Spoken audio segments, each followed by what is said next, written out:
Just continued work on the F750. What I'm doing is just pulling some things apart, pulling wires out of that radiator support structure and kind of labeling them. Not sure if I'll ever use them again, but in case I do, at least they'll be labeled to where they go to. So I don't have to tear the wiring harness apart and um, figure out what the wire went to, which can be a real pain in the ass sometimes.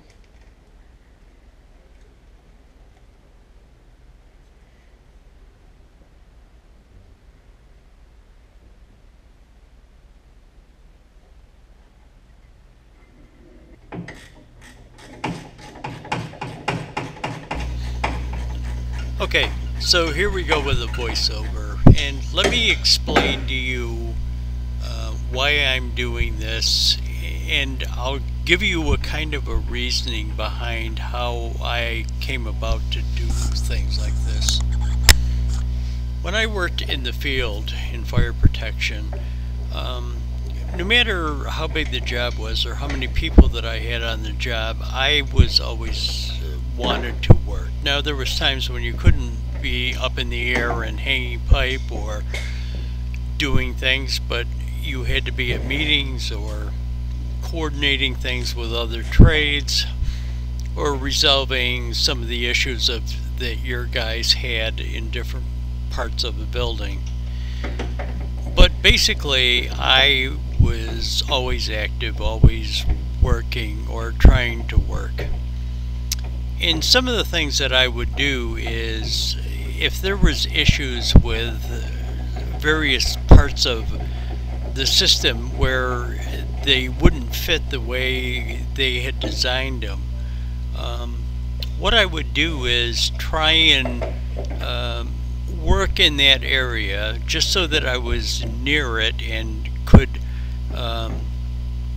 kind of keep it in the back of my mind and try and resolve the issues, try and resolve how it was going to be, where it was going to be located and how it was going to be run and what elevation it was going to be run at, by just being in proximity to it so that I could keep it in the back of my mind as I was doing other things.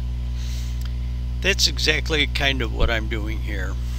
Now this work that I am doing, ripping out this radiator support, all has to be done, but I really didn't have to show you that. It's kind of boring, tedious work, just taking bolts out and disconnecting wires and stuff like that. But one of the things that I kind of want to emphasize to you is that while I'm doing this, I'm kind of thinking about the wiring of this vehicle. I'm not really sure at this point in time whether I'm going to reuse some of the wire, any of the wire, or run all new wiring in this vehicle. So that's kind of what I'm got in the back of my mind. I'm looking at this vehicle while I'm doing this and saying, where can I locate the fuse boxes in this thing? How do I want to run the wires? Where do I want to run the wires? How am I going to encase the wires, and am I going to run like 4 different encased bundles of wires up to the dashboard, or am I going to try and run one and then split it under the dashboard? Then you've got to take into consideration, what am I going to be running? How many switches am I going to be adding? How many gauges am I going to be adding? Everything that requires a wire, I'm trying to think of in the back of my mind, and then at some point in time I've got to come up with a plan. Now, one of the things that I've already started doing is making a list of gauges and switches that I want to put in. So I'm going to have to figure out Am I going to leave like the light switch, the existing old style light switch I'm into just it? going to show you this on the tripod. So what I'm going to do is pick up the tripod and move it around to show you about what I'm going to show you. I want to take this off, which is this radiator support. But my issue is, you can tell how this was built. This radiator support was put on first, wheel wells were put on second, fenders were put on third. This radiator support is underneath the fender well and behind the fender. So in order to get it out, I might have to loosen that fender up, or actually take that fender off, and before I can get it out. Once I get that fender off, I can pull this thing out from behind it, but I can't really get to it. And you see it's the same way over here underneath the wheel well behind the fender. But I'm going to continue to work on that, and I'll bring you back and let you know what I'm going to do. Okay, where I left off was I'm not really sure what I'm going to do as far as switches. Am I going to leave the existing wiring into a light switch? Am I going to leave the existing wiring into the ignition? Am I going to leave the existing wiring into turn signals? Things like that. How many of the gauges am I going to leave in that were existing? Not that it's electrical, but am I going to be able to reuse that existing speedometer? Am I going to be able to hook that speedometer up? I'm going to make a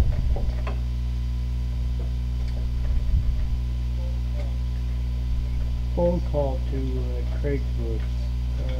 Well, somebody on Craigslist. A friend of mine was in the shop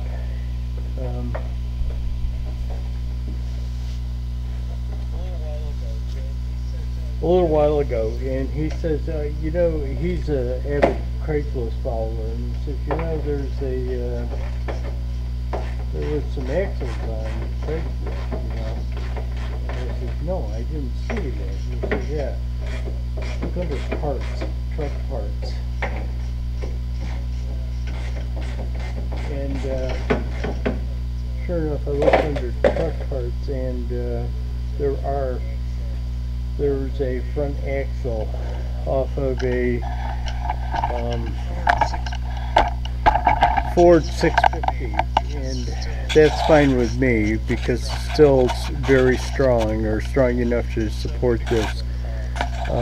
So I'm going to give him a call in a little while. Okay, so like I was saying, with the speedometer, will I be able to adapt that speedometer to a new engine and transmission?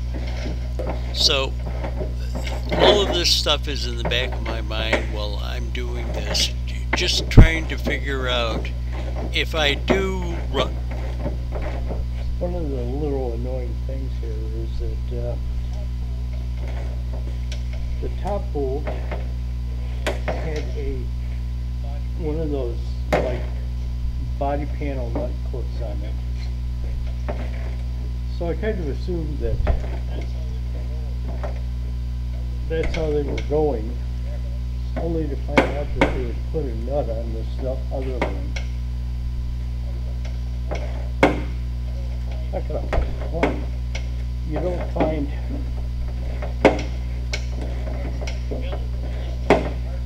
trucks put together with this type of hardware anymore, but it's just a little bit annoying that just a little annoying that they don't stay consistent, you know. You get your wrenches out for one thing, and then the next one turns out to be something else. Boy, I gotta tell you, they really supported that.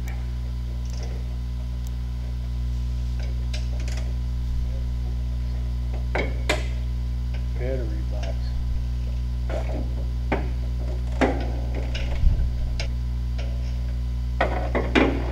So anyways, I've got to figure out where that wiring's gonna go, how it's gonna be run, what is gonna stay, what is not gonna stay, what is gonna be new, where it's gonna be, and how I'm gonna run the harnesses for it. So that's it. This is why I kind of put it in here. Not that it doesn't have to be done anyways, but that's why I'm showing it to you. Okay, as part of the Ford haul truck series, yesterday, actually it was the day before, a friend of mine came into the shop who is an avid follower of Craigslist, and hadn't been in my shop in a while, and I was kind of showing him my project truck that was going on, and showed him the rear axle that I had gotten, and told him that I was still looking for a front axle. And he says, you know, I was on Craigslist this morning and there's an axle on there. Axles, he said. There's some axles on there. Anyways, I went, after he left, I went on Craigslist and found it. And it was over in Erie, Pennsylvania, and it was actually a front axle out of a truck. So I called the guy up, and I got to tell you, it was extremely difficult to understand him. He was Indian or Pakistani or something, I thought when I talked to him. But anyways, it was kind of hard to understand him, but he did relate that this axle was out of a Ford truck. And from the picture on Craigslist, I saw that it had disc brakes on it. So I says, let me come over and take a look at it. So I drove over to Erie to take a look at it. And I located the guy, and I took a look at the axle. To begin with, you know, the picture showed it up against the building and on some concrete, and I get there, and of course there was snow on the ground, and the axle was sitting out in the dirt, and it kind of settled down into the dirt and was frozen in. But the first thing that I noticed about the axle is that it looked terribly wide. Now, I hadn't measured the axle. I just assumed that it was out of a Ford, and they would kind of all be the same. So I says, you know, I got my tape measure out of the truck, and I measured from the outside of hub to outside of hub, and it was 8 feet wide. And I says to the guy, man, I gotta go back and measure that truck, because I think this axle's gonna be too wide for it. Now, I had driven 80 miles to go see this thing, only to get there and, you know, wasn't sure if this thing could work. So what I did is came back, measured the truck, and it is way too wide. Now, on my way back, while I was there, I says, do you have pictures of the truck that this axle came off of? And he says, no, I don't have them. But it came off a F750, he thought. So on my way back, while I was driving back, he started texting me pictures of the truck that it came off of, and it was definitely a Ford. And what I'm going to do is I'm going to try and link that picture up into here. I'll put a pic of it. But when I got back, I measured my truck, and the thing just won't fit. It is way, way too wide, and it was just hard for me to believe that, you know, he showed me a picture of the truck, and it was a Ford, and it's hard for me to believe that they changed the front axle width on that truck so much. But anyways, it was 8 feet from hub to hub. Now, what I've done here is laid out the rims that I had bought with the rear axle, and I kind of laid them out measuring at 8 feet from the outside of the hub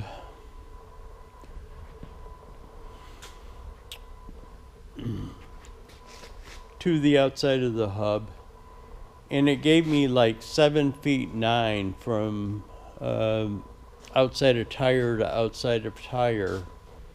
And here's the truck and the tape measure laying down there on the ground.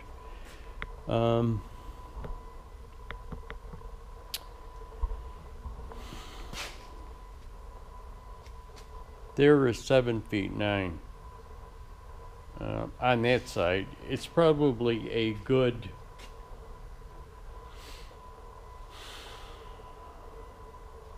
4 or 5 inches outside of the wheel. And the end of the tape measure over here.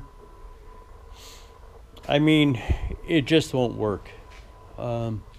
Man, I was really disappointed about that. Not because I had driven to Erie, Pennsylvania to take a look at it, but I kind of thought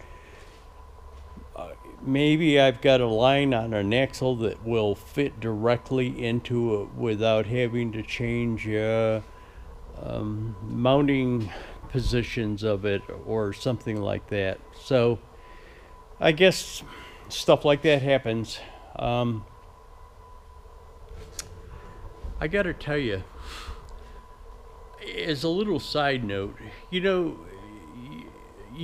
when you talk to somebody on the telephone, you kind of get a mental image of who they are, what they are. And when I got there, the guy was, and not that this makes any difference, but I kind of assumed that he was Indian or Pakistani type of guy when I talked to him on the telephone. And when I got there, I'm gonna say North African, maybe Saudi Arabian or something, but he showed me his axles and stuff like that. And he says, well, I says, what did you have them for? And he says, well, I was going to put them on my truck. And I says, oh, you got a truck? And he says, oh yeah, come on in here in the garage. And I walk in the garage, and here is the coolest. It was a 1948 International wrecker, and I'm gonna try, and hopefully I can put a picture, pick and pick up here, because in the pictures that he sent me of this Ford F750 that this axle came off of, he was actually towing that truck with his wrecker. Now he's got a 5.9 Cummins in this wrecker, and it was pretty cool. I mean, he was a cool guy, and I really wanted this sale to work, you know, but it just it wouldn't work. I can't make that axle work, so on to something else. Okay, I just got the socket from my tool guy, and you're gonna see it for the first time as I see it. I'll try and get these lug nuts off of there.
Now that I got them loose, let me put them on the cordless 1/2" impact and take them off.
There we go.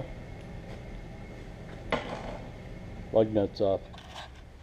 Okay, so what I did after I pulled those lug nuts off, I spun this axle around so I had a little more room to work out in the open, get the engine hoist in there, slung that one tire and pulled it off. I had to pry it off a little bit with a pry bar, but as you can see, I got it off.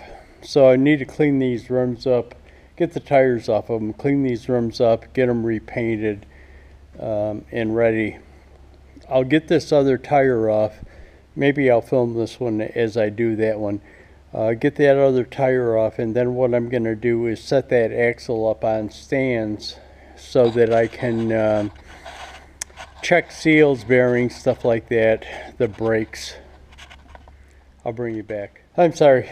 Got phone calls, got tied up, forgot to film it when I pulled the other one off, but it came off fairly easily. Not as easily as it is to get tires on and off of an axle off of a truck when the axle's attached to the truck and the tire is perpendicular to the ground. Then it's fairly easy. Just get a pry bar under it and just pull it right off. But because the axle's sitting on an upslope, the way it was positioned, it was pretty kind of a bitch to get them off, but they're off. I'm going to get the axle up on some jack stands and